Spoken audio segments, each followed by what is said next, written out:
Roof leak dripping into your ceiling, how to find the leaks, what to look for, some tips and tricks right here in this video. There's a lot to unpack, so let's get into it.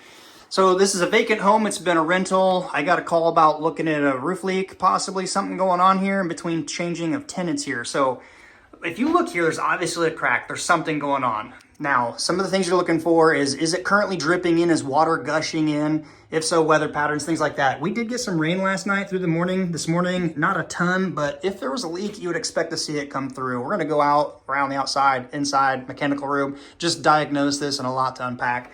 I don't see staining, I don't see dripping, but I do see an area where this may have been a patch at one point. And if you look close in there, I'll zoom in, you can see that fiberglass tape. It's like drywall tape to do a repair or a patch. You got tape. Anytime you do a corner like this, right, you're gonna see drywallers put paper in here after mudding it, push it in, sand it, clean up, whatever. It joins the pieces.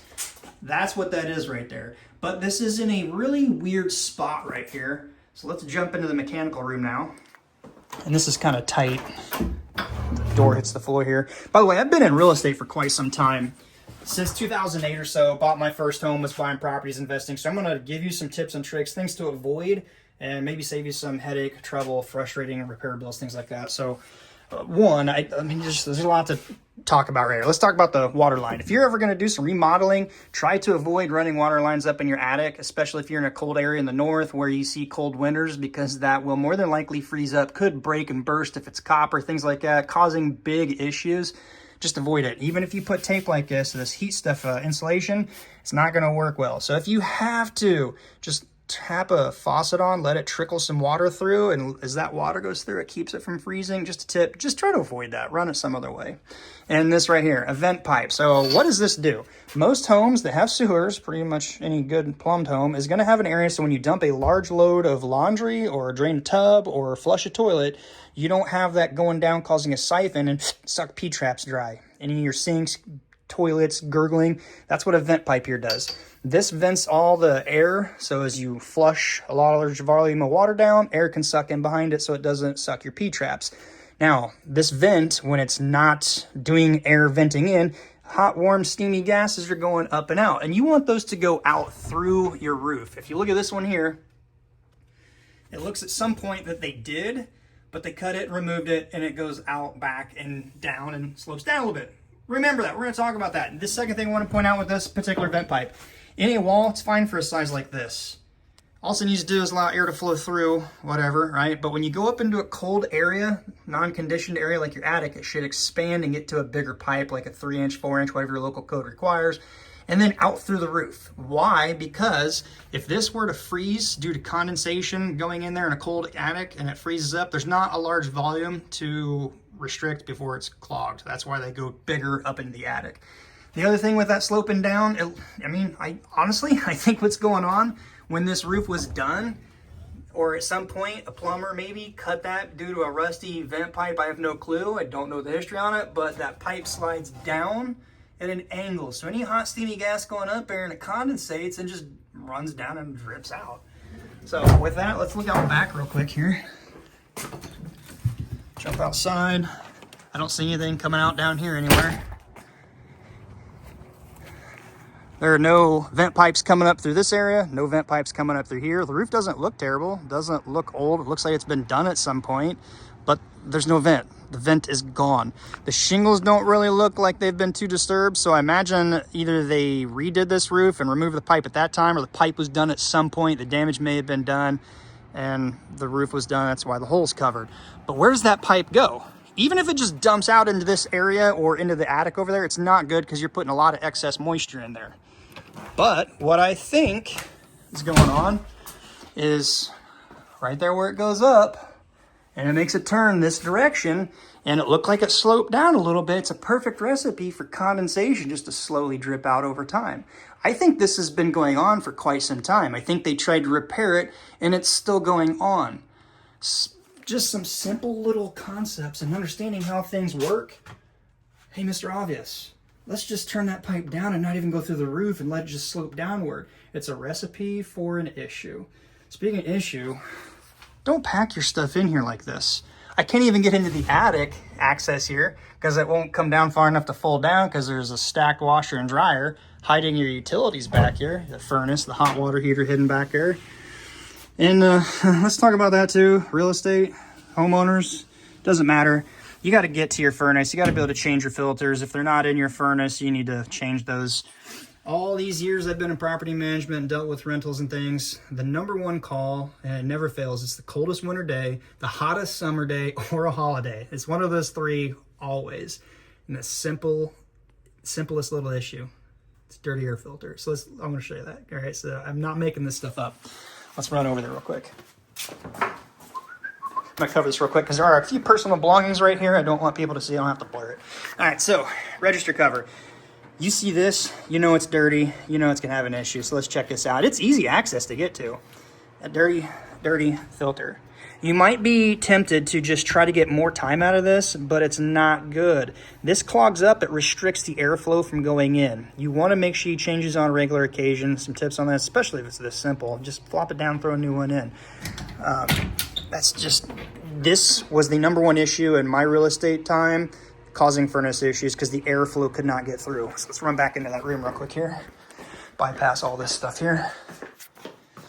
All right, the air comes in, air gets conditioned, air goes back out into your house.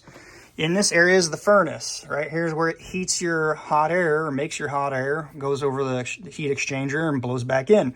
There's a series of fins in here, depending upon how new and efficient they are. If they get clogged up, it's a disaster. It's expensive to clean. It's a pain in the butt. More so, the AC, if you have an AC. It's behind all this stuff. There's a little A-frame looking deal in here with looks like a radiator in your car almost, where the coolant goes through, conditions the air. I've seen those so caked you get no airflow through it. If you restrict the airflow, you don't condition your air. And if it's your furnace, it overheats. You start tripping sensors, it shuts off, goes into weird modes, and honestly, cheap air filter. Cheap air filter. I don't buy the expensive ones. I thought it was a good idea when I was young. Did that. I had a trusted HVAC guy say it's not that great. It's better to get the cheap ones and just replace them often and regularly. So tip on that. Mine is behind a cover.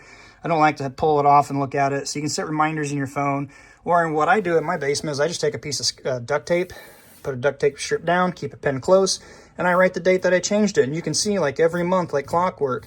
And you just get to the end of the tape, you put a new strip of tape. Yeah, it just, may not look the prettiest, but you can always tell for years when I've changed my air filter.